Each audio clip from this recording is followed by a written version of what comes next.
Net घोटाळा प्रकरणामध्ये जे कुलकर्णी होते पी.व्ही. कुलकर्णी यांच्यावरती कारवाई करण्यात आली। त्यानंतर त्यांचं जे बीडमध्ये राहतं घर होतं त्यावरती एक असा टोलेजंग अशी इमारत या ठिकाणी बांधकाम सुरू होतं। त्याच बांधकामाची परवानगी नव्हती। त्यानंतर नगरपालिकेने या ठिकाणी कारवाई केली होती आणि एक नोटीस दिली होती।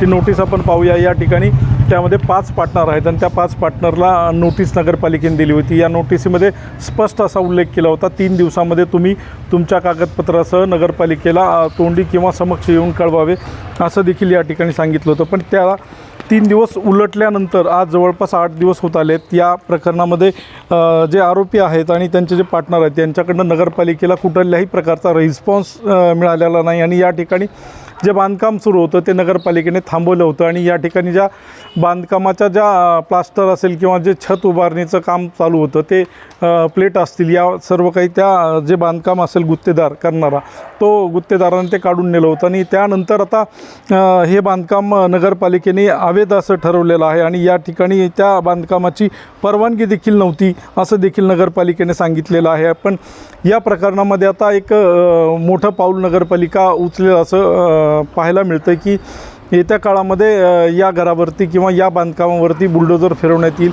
आणि त्याचा खर्च देखील त्याच जे मालक आहेत कुलकर्णी आणि त्यांचे पार्टनर यांच्याकडने तो वसूल केला जाईल असं देखील नगरपालिकेने नमूद केलेलं आहे। ही कारवाई आता किती दिवसामध्ये पूर्ण होईल हे देखील पाहणं महत्त्वाचं आहे। LS मराठीसाठी दीपक जाधव, बीड।